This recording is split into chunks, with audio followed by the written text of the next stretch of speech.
Welcome to the Right to the Streets edition of the GM Moving podcast. Join the conversation about what makes our streets, parks and public spaces joyful, welcoming places for people to be and to be active. Join me, Eve Holt, strategic leader at Greater Sport, on the journey around the streets as we explore people's freedom to move about without fear. In each episode, we hear about the roles we can all play to make where we live, work and play places where all women and girls feel they belong and are invited to be active. We gather stories, experiences and ideas as we speak to strategic leaders, decision makers and lots of local people who are creating the conditions in place for everyday moving and active lives for all. This is the last episode of the current series of the Right to the Streets GM Moving podcast. We certainly couldn't finish the series without exploring one of the biggest attractions in Trafford, sport. The area is home to two of Greater Manchester's biggest sporting venues, Manchester United's Old Trafford ground and Lancashire Cricket Club's home, also named after the area where it's situated in Old Trafford. Together, they've got a combined seated capacity of about 96,000 and many, many more when both venues stage music events. With that huge throng of people taking to the streets of Old Trafford most weeks, we wanted to explore how sports events like these impact the feelings of safety amongst women and girls who visit or live in the area. There's a real sense of community during sporting events, but is this community as inclusive as it can be? Who does and doesn't feel they belong? And what role can these huge stadiums play to integrate into and care for the local community? And importantly, for women and girls who want to play sports, who may become the people we see in our stadiums across the country in the future, how do our current facilities, infrastructure, programmes, role models and cultural norms both help and hinder their access and participation? From pitch to stands, we seek to create the conditions for everyone to feel welcome, safe and invited to participate in the incredible sporting community that this place is world renowned for. So coming up, we speak to the people who are working hard to boost participation of women and girls in grassroots sport. We hear how they are making experiences safe and respectful. At the FA, there is a respect campaign and its tagline is "We only do positive." Young children respond very well to positive feedback. And creating welcoming environments that invite everyone to participate. So we have sessions within our BAME areas, making sure that times are not clashing with some people's prayer times, or making sure that sessions are safe when they're going through things like Ramadan. At the end of the day, we want a safe and happy environment for everybody to play. But before that, I'm joined by Amna Abdul-Latif, and we're off to the footy to experience firsthand the unique atmosphere that engulfs Old Trafford every other week during the football season. Amna is a local Manchester councillor, a community psychologist and an anti-racism lead at Rape Crisis. As we will hear, she's been raised by a big football fan, her mum, and she's one of the 3 hijabis, 3 women who are creating waves in their work to make football a place where everyone feels they belong, tackling racism, misogyny and violence against women and girls. They've been spurred on by the positive response to their petition to ban all racists from football. This was launched following a wave of racist abuse aimed at Rashford, Sancho and Saka after they missed penalties in the shootout at the Euro 2020 final. So before we head to the match, I ask Amna more about the campaign and movement they started and the impact it's had so far. So the 3 hijabis is a bit of a bizarre thing because it was a tweet that went viral during the Euro 2020s, during the quarterfinals between England and Ukraine. And it was the 3 of us, myself and Shaista Aziz and Huda Jawad, who are 3 friends. We'd met up in London at the time, and it was the first time we'd seen each other since COVID. So it was, when the easing of COVID was starting to happen in 2021.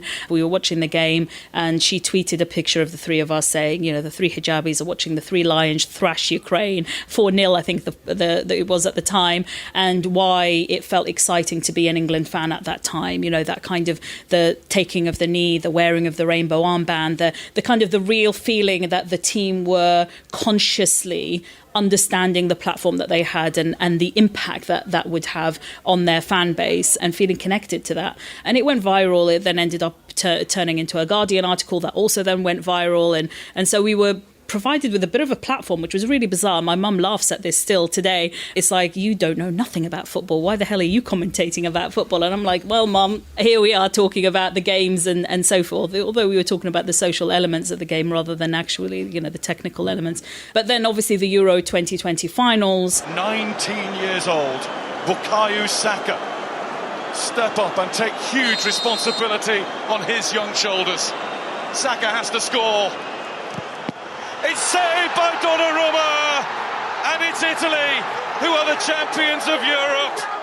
The three black players missed penalties, and the amount of racist abuse that they received was horrendous. And because we had this platform, it felt like there was a responsibility to do something. But the next morning, you know, we decided to do this petition. The petition was asking to ban all races from football. Obviously, probably unlikely to ever happen. But we thought, you know, go big or go home. And within 48 hours, it reached over 1 million people had signed that petition. It was on literally every newspaper, local, national, regional, international newspapers. We were on interviews for weeks on end, talking about the issues that it was raising. And so then we were trying to put the petition's asks into action, you know, wanting to speak to the FA, wanting to ensure that some of the asks were being put into place. And it was the first time that the then Prime Minister Boris Johnson actually that spoke about the petition and the fact that, you know, that they were going to extend banning orders on fans who misbehave. So, you know, I think it built on a national discussion and a national feeling that this is disgraceful. And I think for many people who said to us, you know, what is the point? The racism it isn't the same as it used to be and things have improved. And actually, I think what that showed, that final game, is actually exactly why those players were taking the knee, because their experiences of the game, of being black players who have such a high profile, was that they were constantly vilified the moment that they don't win a game or score a goal or whatever, even though they're amazing people and amazing players. And I think it gave people some hope, I think, to feel that they could do something, even if it meant just putting their name on a petition, because what that did, their name, along with the other 1 million people, is essentially what gave us a platform to be able to really put pressure on these different organisations. I remember seeing the count go up and up and up, and sitting there as it went up to 1 million and then over. Obviously, you want deeds, not words. So in terms of action, are there any actions that you can now point to that you think are helping us move in the right direction? I think it's really difficult to get these types of, you know, really big organisations to really understand actually how to then implement some of that change on the ground, because it's not just about the players, it's also about the fans. We knew, you know, as soon as they missed those penalties, we sat there and we were like, this is going to be hard week. This is going to be a hard week for people of colour in this country. And it was, unfortunately. I think where we've had more success is when in our second campaign we did an open letter to the FA and the Premier League to start thinking about their responsibility towards violence against women and girls within the game. So that response was more positive. We were invited many times to kind of have those conversations with the Premier League, particularly. They did then the Premier League implemented mandatory consent training for all of their Premier League clubs in June after the petition was launched. I think we launched it in February, which is a huge win. And I think around the anti-racism bit particularly, I think it's become part of the national conversation when it comes to football to really start thinking about how we do better when it comes to anti-racism work. And we see that in some of the clubs. You know, Man City invited us to an iftar and talked about some of the work that they were doing around, you know, why is it that there's such a big gap between, you know, South Asian players coming into academies at age 5, 6, 7, and then suddenly there's a big drop by the time they're 14, 15, you know, before they make into, you know, they would potentially get into the Premier League clubs. And why is that? And how is it that in a city where, we've got, well into the 45, if not 50% of our population is ethnic minority groups, how is it that we've not seen that level of diversity in our major teams? For us, it's about how we shift those conversations so that they are being had and that there is some action being taken place.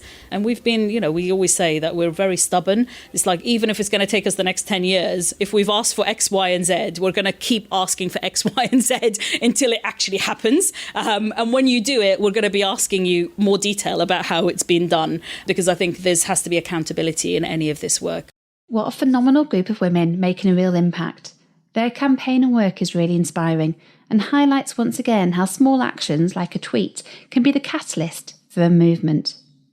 So now we're off to Old Trafford football ground to watch Manchester United play Aston Villa. You got a small flavour of how Old Trafford is transformed on match day in our Public Spaces episode, but you join me and Amna today about half an hour before kick-off, and the atmosphere is lively, to say the least. Hello. Hey! I was just like, oh, she's got swept up. Hello, you all right?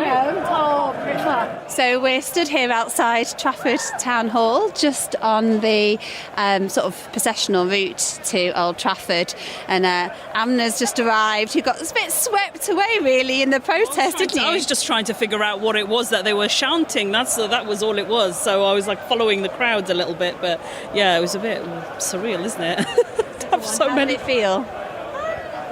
Do you know what? Large groups of men always a little bit feels intimidating, but there was enough space for me to kind of manoeuvre around, so it didn't feel too bad. But yeah, it's always that kind of fear, isn't it, factor when you have large groups of predominantly men, and particularly as a woman who's very visibly Muslim, that feels like it's like a double thing, being female and being Muslim in a space where you're not represented or seen is always feels a little bit nervy. But I think I've been in so many of these spaces now that you just kind of go with the flow, because you're meeting people. Yeah, it's pretty wet. There's a few umbrellas out, and certainly a lot of the scarves that have been put out on the streets are looking a little bit soggy. Occupational hazard is what one of the stall holders said to me, and I was like, looked at him sympathetically. It's funny, isn't it? Even though I knew that's what I was coming to, I still had that moment where I'm almost a bit surprised when I realised what I was in the middle of. Did you see, Amna, in the mix, more people that look a bit like you? No, to put it bluntly. I did see one woman, hijabi woman, who was kind of, as I was walking up, taking pictures. Her husband or somebody who was with her, was taking pictures of her with her Man U top and scarf, and it was brilliant to see that. But other than her, I can't say that I've seen very many women at all in general, let alone women who look a bit more like I do. But that was nice to see on the way up. Tickets for the game, who needs? There is that mix, isn't there? A real sense of community, people coming together from different directions and having a shared interest here, being the football, being, United predominantly. And at the same time, you can't help but notice an increased police presence, the vast majority, I would say, I've put a number on it, I would say like 96% of the people we're seeing here are white male.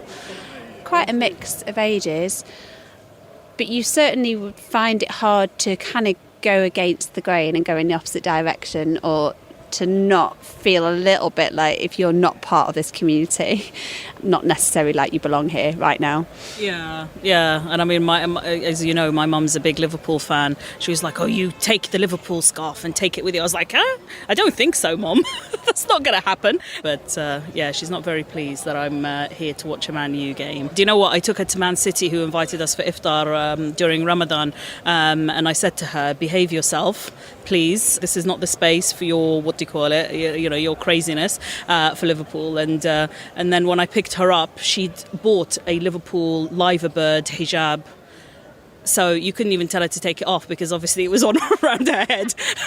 And it was really lovely. She did enjoy herself, but I was like, oh God, this is what my mother does. She's been a Liverpool fan since she was about 10 years old. So it's a bit, for her, it's a very emotional, personal thing.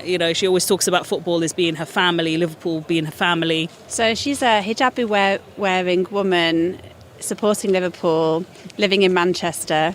In Trafford. Living in Trafford. And have you actually been to a football game together in Manchester?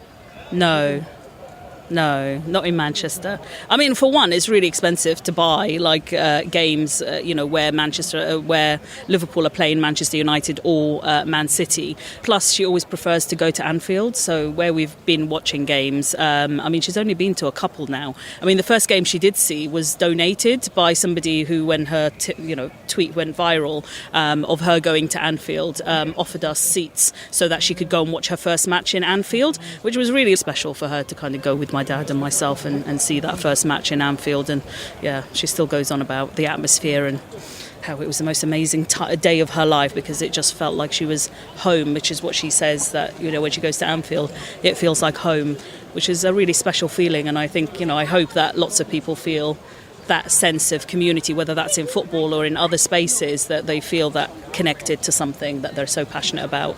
That is so good to hear. And I think that's part of why we're all here, isn't it? Is trying to cultivate those spaces for women to feel like that actually they belong in these spaces as well. Football teams and football clubs have a responsibility to their female fans as much as they have responsibility for their male fans. I think is a really important thing to be able to talk about and to think about how we change that.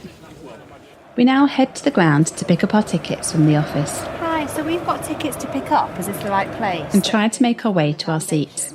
It's really close to kick-off time, but we've been directed by the stewards into the Munich tunnel, underneath the south stand of the stadium. We finally make our way to our seats. By this time, it's about 20 minutes after kick-off. Next to us is a woman sitting with her family.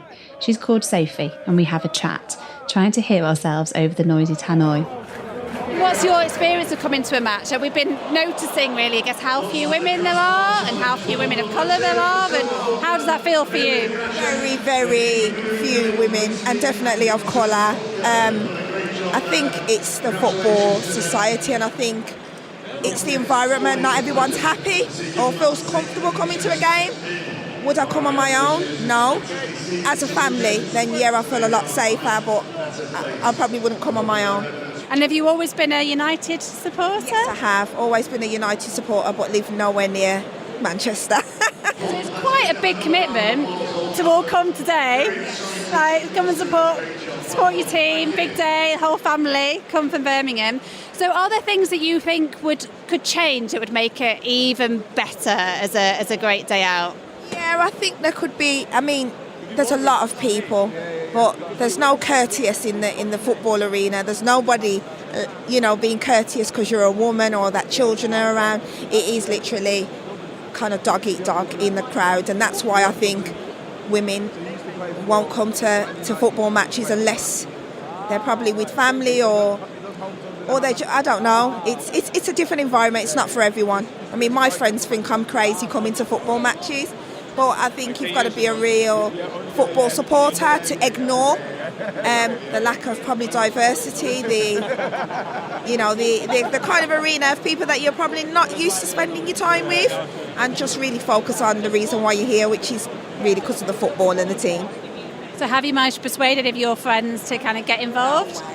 They would never. They feel outnumbered. And obviously, like I say, in terms of being a woman of colour, you can count how many you probably see in a football match, and it's very few and far. And as well, a lot of the racism that's in football at the moment makes people a bit reluctant. We see our football stars who are at England.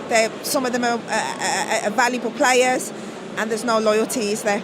If they have a bad game, there's a lot of racial abuse, and and you're very outnumbered in an environment like this. So I can see why people would decide not to come.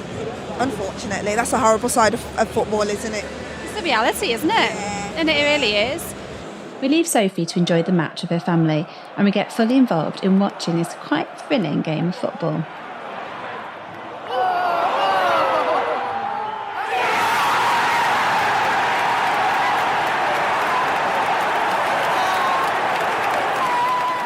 the final whistle blows with a 1-0 victory to Man United, we head to the Manchester United Foundation building to recap the match with Amna. So we're sat now in MU Foundation, so just outside the football ground. You can see the throngs of people leaving after the game. And yeah, just be good to get your thoughts, Amna, on the atmosphere, both getting in and then once we were in there. I think the getting in was a bit problematic. I think partly because there was obviously a lot of passion and protest around the issues around the sale of the club, which is fair enough. But it did feel a little bit intimidating as we were going in because we weren't sure exactly what was going on and why there was loads of flares.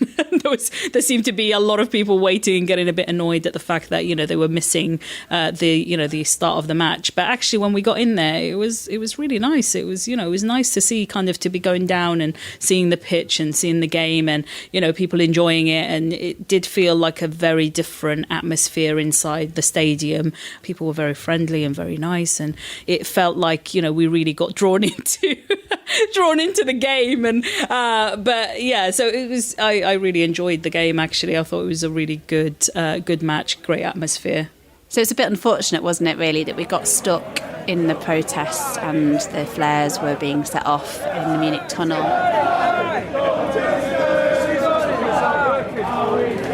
Which meant there was sort of a 20 minutes after kick-off by the time we actually managed to get into the stadium.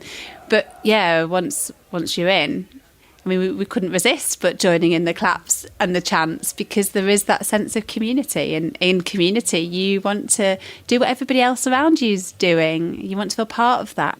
Yeah, I mean, women's football matches, I think, have a very different atmosphere, even outside of the game as you're going in.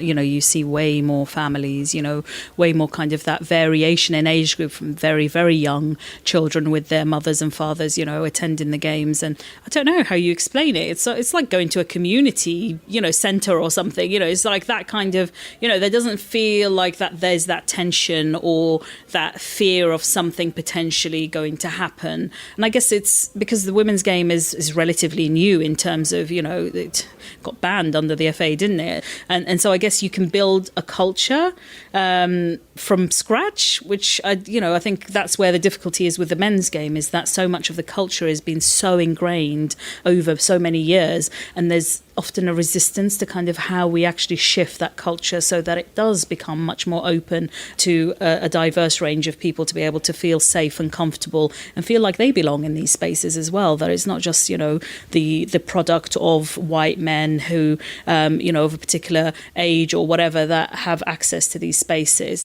I noticed the women's game, just a number of women more generally who were commentating and who were on the cameras. And I don't know how deliberate that is, but it was really quite striking that you saw women in all sorts of roles in that stadium in a way that I didn't see today. It felt that whether it was, the marshals, the police, saw a number of police were men, but predominantly the security is quite male dominated inside the stadium and outside the stadium. So it's some of those things are within our control, aren't they? And I saw that when, the three hijabis work started to kind of go viral and, we were trying to put pressure on the FA to respond to some of the asks and then later on another petition, well, it wasn't a petition, an open letter to the Premier League and the FA to respond. And even though we were getting meetings, they just really weren't used to talking to women like us. It's that kind of atmosphere within that industry. And that is really difficult then if you have that very closed industry. Well, how do women then get into it? And how do other minoritized groups that aren't accessing those spaces actually make it in there? So there's a lot of work. There's a lot of work that football has to do to kind of open up its space. Another observation, I suppose, is we know there's been a culture within football that has been very negative in terms of women. There has been misogyny, there has been experiences of violence and street harassment, and they continue. So what is the opportunity there if football as a sport and celebrities within football were to really help take a stand to say it's not okay? Do you think that's something that's possible? I think so. And I think the platform that players have, I mean, they are, they're so highly regarded, so their actions mean so much to so many people, and particularly younger generations, I think. We saw the three boys that were sat in front of us, how excited they were when their favourite players would get close to where we were sat and stuff. I think that there is opportunity.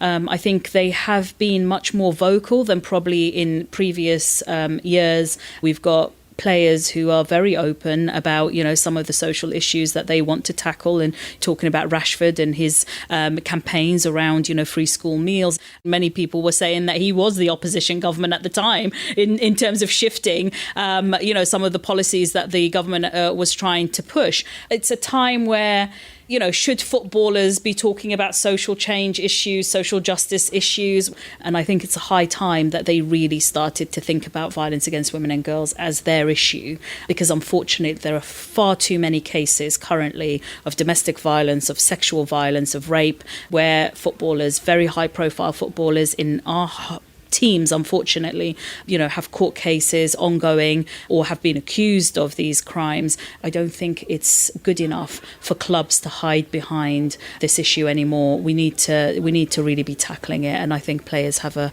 really big position and role to play in this. Have you got any thoughts, as somebody who's worked a lot with women who've been survivors of domestic violence, of rape, of assault?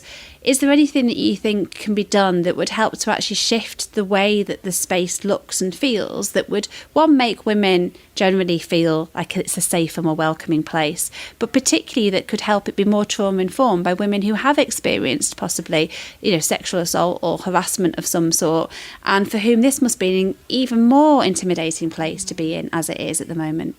I think the environment and the atmosphere of something so compact with so many people is really problematic for women who might have experienced violence in their lives, and particularly where the numbers is predominantly men in that space. And unfortunately, a lot of the violence perpetrated against women is by men. A lot of the violence perpetrated against men is by men, unfortunately, as well. But thinking about this physical space, and I think, just that funneling through the tunnel is really problematic.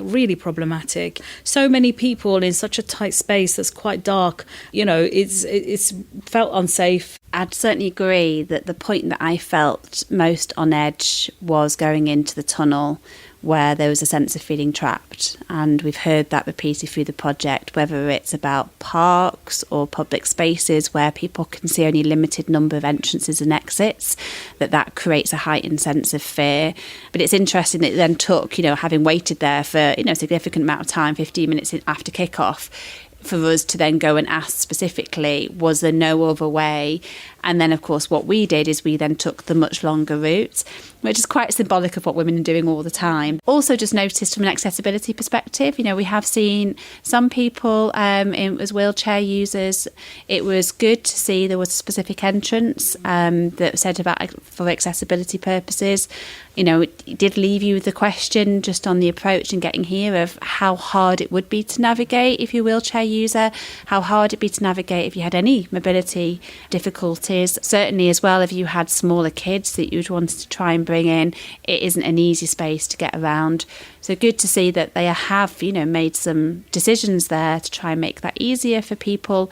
And I wonder, whether there's other things that can be done intentionally to make sure that groups of people, who want to come here and maybe currently don't feel this is a space that is inclusive for them, could be designed in rather than feeling like they're being designed out.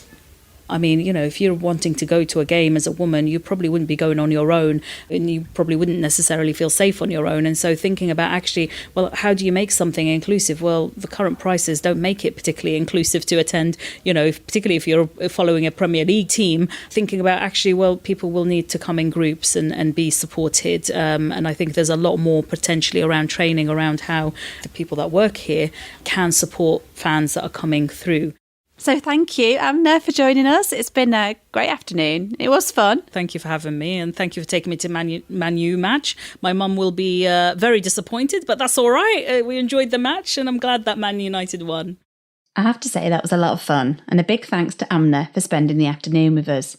Going to the football is a weekly tradition for millions of people across the country and has been the same for hundreds of years. It really is quite a ritual. But more work clearly needs to be done to welcome a greater diversity of fans into the joyous community of being a spectator and making the game much more inclusive across the board, from players and officials to the stands. Now, let's take this sports conversation to a grassroots level and speak to a group of people who are working hard to make the sports world in Trafford and beyond more inclusive by involving people in their communities. We know that the main access point for people who are looking to be more active and involved in sports is often through their local community facilities and clubs. So what role do grassroots sports play to create a more inclusive sports world for everyone to enjoy and participate in? So, joining me online is Hannah. Hello, I'm Hannah Mitchell. I work at Man United Foundation as Female Development Officer in the Community Engagement. Hannah's been involved with the Manchester United Community Foundation since she was 10 years old. The foundation, which was founded in 2007, uses football to engage and inspire young people to build a better life for themselves and to unite their communities. They do this through educational and community outreach programmes. We also have Lee. My name's Lee Gell. I currently work at Manchester FA as a football development officer, leading on women and girls football. The Manchester FA is the home of grassroots, non-professional and association football in Greater Manchester. They help to develop, regulate and grow the sport. It's one of 50 associations across England. At the last count, they represented 397 clubs and almost 3,000 teams. And finally, we're also joined by Dan. Hi everyone, I'm Dan Landstrom. I'm the Community Programmes Manager at Lancashire Cricket Foundation. The Lancashire County Cricket Club Foundation is the official charity of Lancashire Cricket. They work across the North West to develop and deliver projects, programmes and events designed to engage, excite, inspire and improve individuals and communities through cricket. I start by asking Dan why safer streets matter to him. What I was thinking about was people visiting Emirates Old Trafford, really. Whether you're a fan or you want it to access one of our community programmes, that you want to feel safe, don't you, travelling to watch a game, or if you're just walking around the local area, you don't want to have any fears, really, or worries of being abused or experiencing discrimination, as well as like the physical environment being safe and, you know, well lit and in good condition, etc. Definitely. And I was at the cricket ground just earlier this week. So it's interesting on the way there to have a think about how different it feels, doesn't it? Depending on the time of day, depending on how you get there, obviously depending on the individual as well. We can all have a very different experience, which immediately might set the tone for whether it's a place that you feel you belong and you already feel excited about or you're on guard. No, exactly. And did you feel safe? I did. I was there in the daytime and I arrived and left on my bike. Immediately I saw somebody I knew. So that helps, doesn't it? So there was a sense of community, which I think feels different.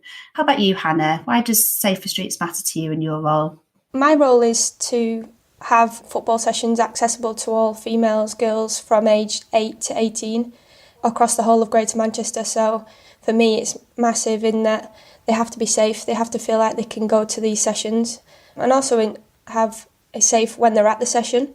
Not just getting from.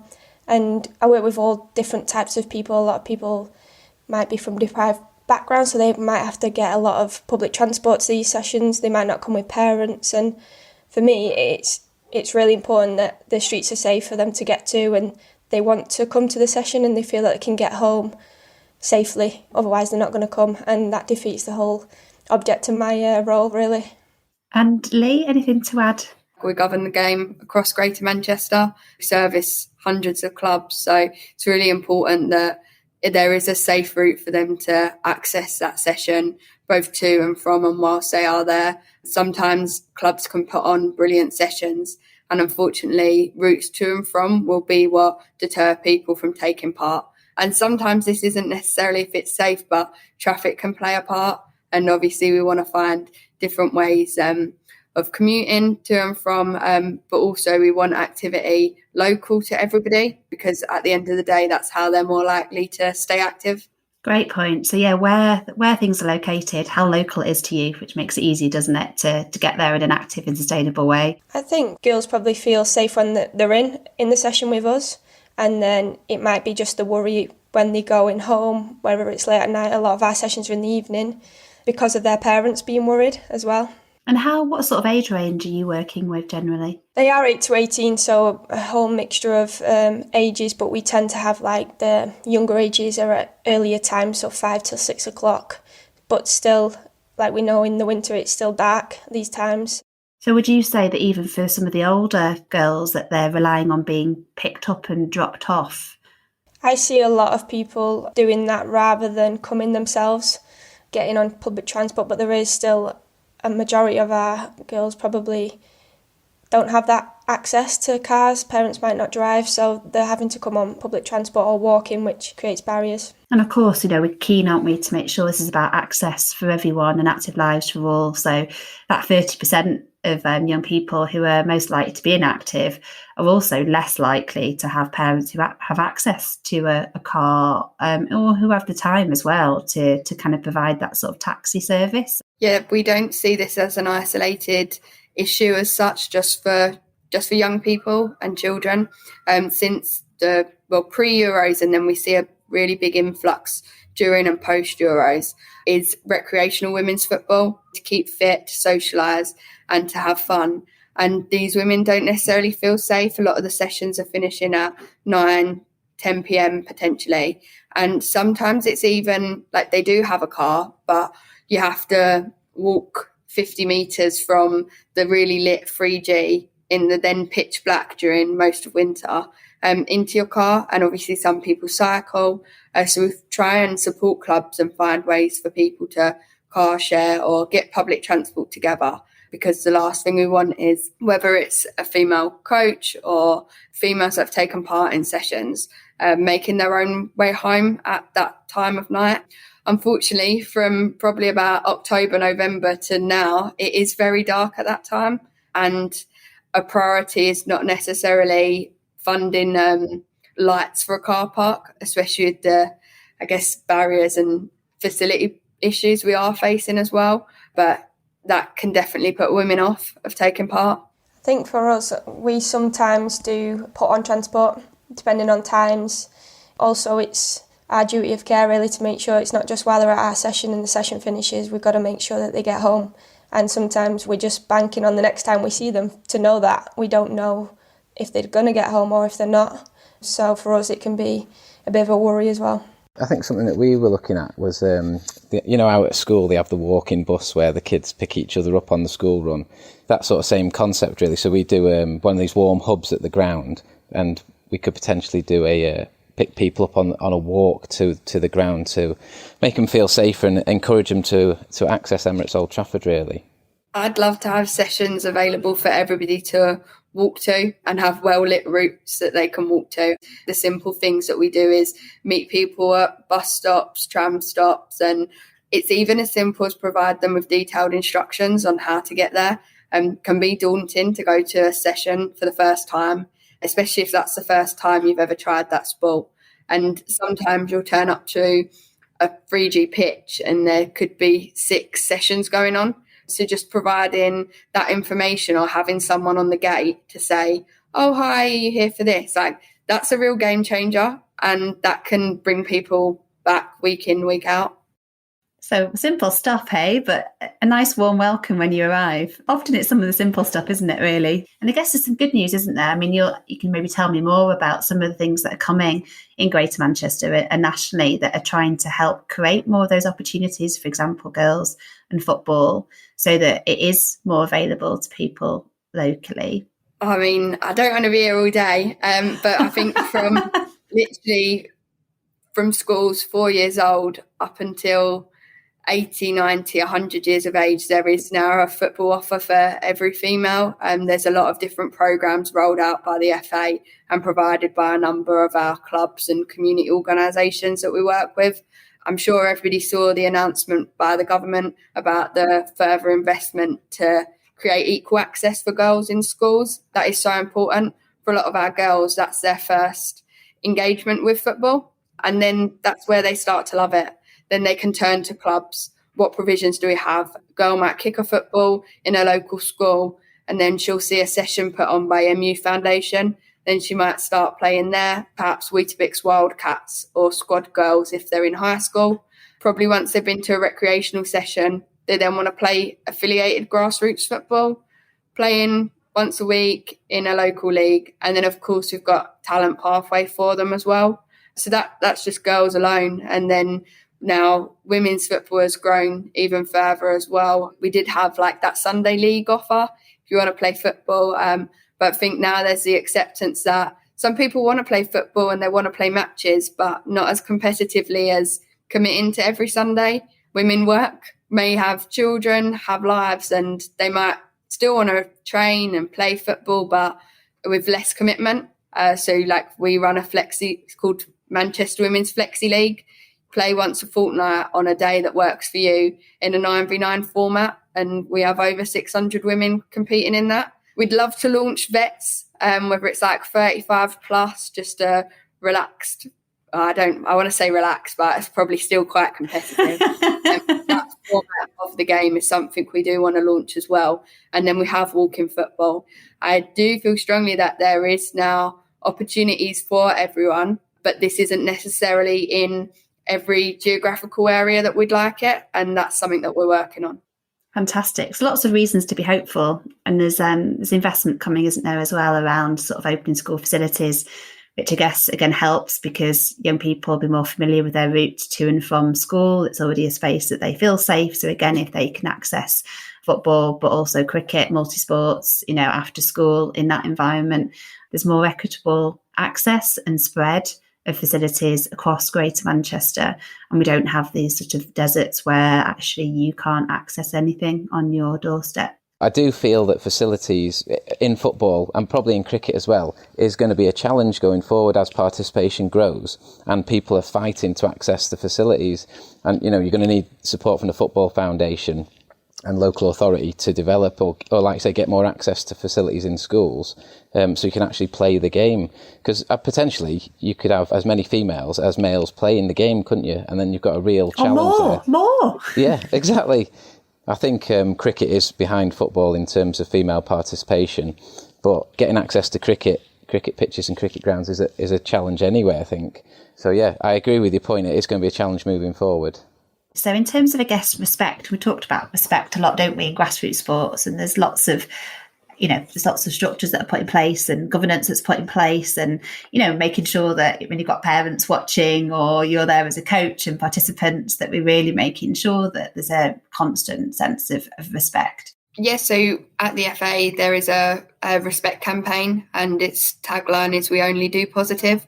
Young children respond very well to positive feedback. When people are learning to play football, if they've got the coach shouting one thing, their parents telling them something else to do, they'll end up just standing there and doing nothing or just kicking the ball as far as they can.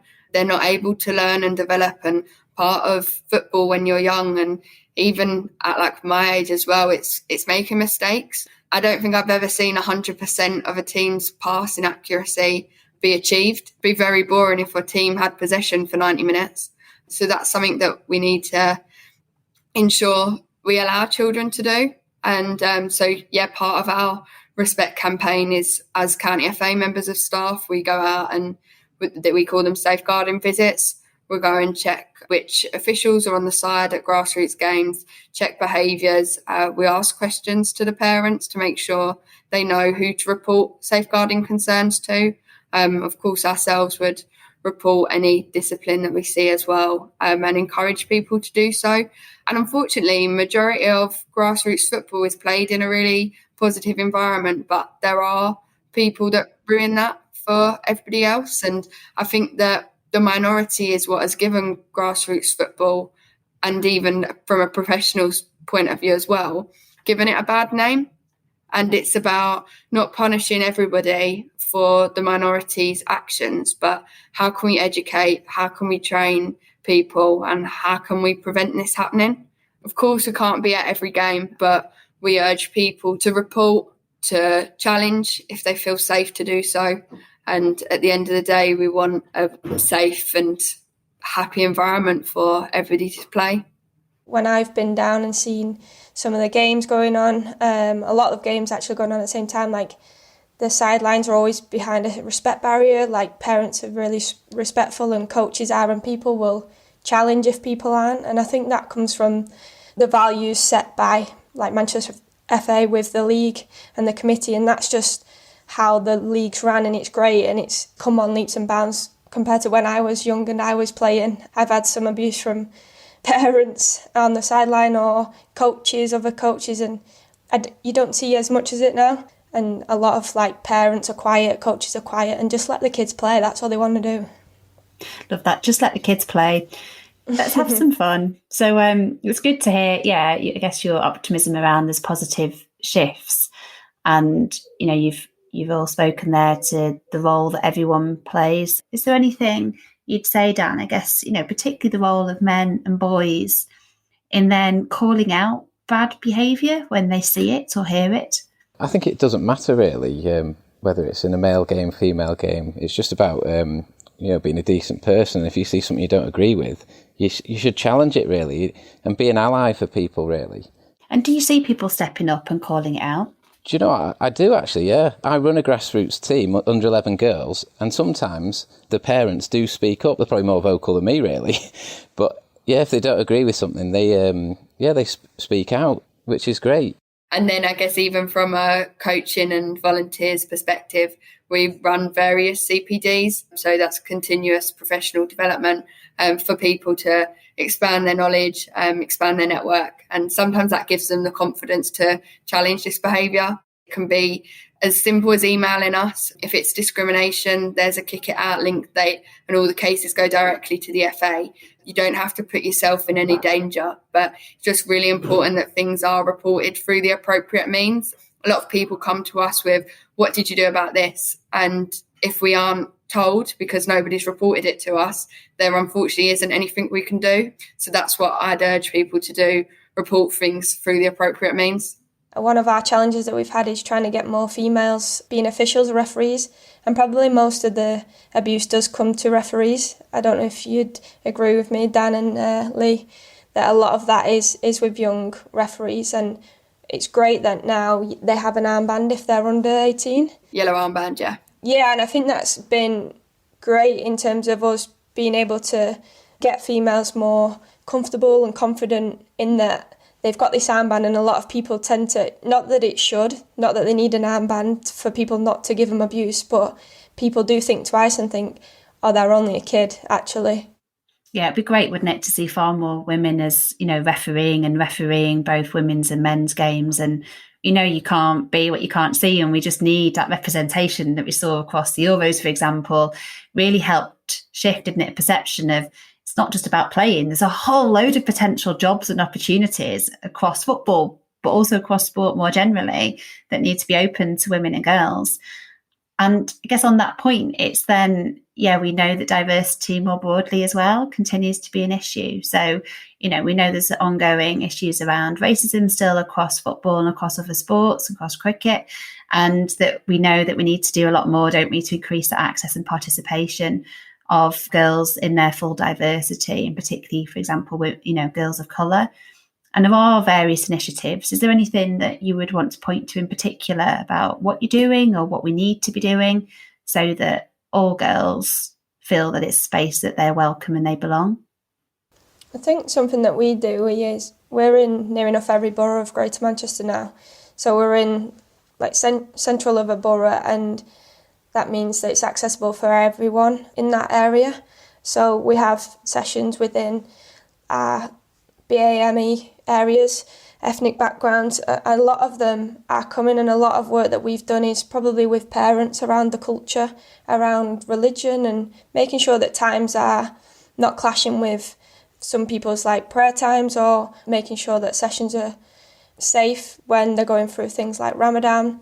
So for us, I think I totally agree, football seems to be at the minute a white British middle class game, but we're trying to target those areas in Greater Manchester that allows everybody to access it, no matter what colour, no matter what age, and girls, women, and also getting parents involved in doing refereeing or doing some coaching, volunteering.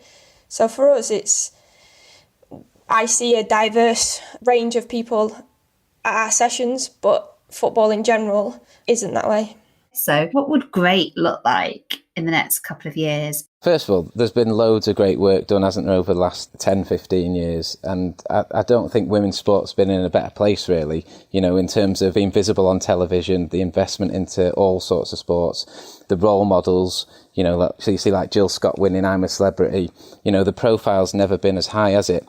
So I've got 2 daughters and, they both play football, play netball and gymnastics. And, the world's their oyster, really. They could go and be a presenter on Sky TV. They could play sport.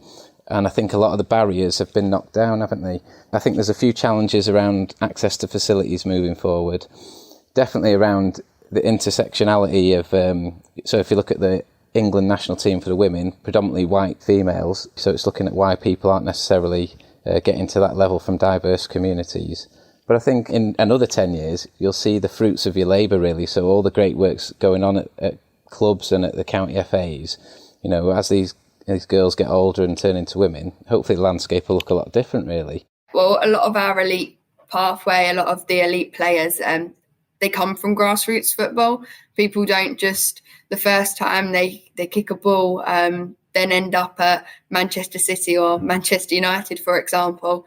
So I do think that the changes that are being made in grassroots football and having it more accessible to more communities, more girls, it will have an impact. Something that the FA are doing is really restructuring the talent pathway as well. That's where we've seen the development of emerging talent centres and also the referral windows. So anybody can see a player and thinks, they have potential. Let's refer them to get a scout out to see them play. And then we also run various Discover My Talent, which is trials essentially, but an opportunity for these girls to be discovered. And that's how we want to have a diverse representation from grassroots level all the way up to the elite. I think it's just very similar, really. We're delivering similar programmes to football. The actual participation might look slightly more diverse in terms of like the Asian population accessing cricket. But yeah, I generally think it's very similar to football. You can start playing cricket as soon as you can walk, and you can go all the way through to walking cricket, similar to walking football.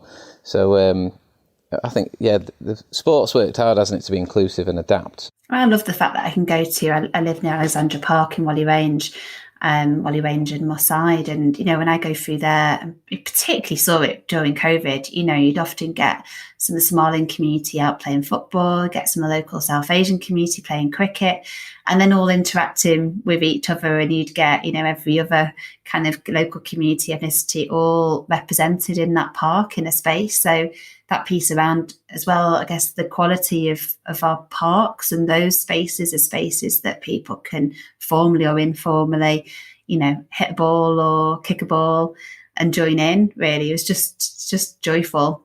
And we've discovered, because obviously we work across Lancashire, there's lots of sort of pop-up leagues that the Asian community are just doing on their own bat, really, that we just weren't aware of, and then have just come across through our network, really. So, yeah, like you say, they're working in parks and community venues, etc. Yeah, fantastic. I echo that, but also we're all in a crisis, like what the government's going through, and money's going up. So people, the last thing they're probably going to think about is actually if my child's got to go to football and it costs this amount, that's going to be a big issue to a lot of people. Whether they've got a lot of money, not got a lot of money, it's still affecting everybody. So I think for me, it's great that it's accessible, but also we're lucky that all our sessions are free. And I think it'd just be great if there was more free sessions around, whether that's at leisure centres, for football camps, whatever it is. I hope that doesn't create barriers for people to attend. Well, that's a great final point to end on. The cost of living, unfortunately, is going to continue to create barriers for people to participate in sport and to lead an active life. But if these grassroots sports organisations are anything to go by, there are lots of reasons to be hopeful. Thanks for listening to this episode of the Right to the Streets edition of the Dear Moving podcast.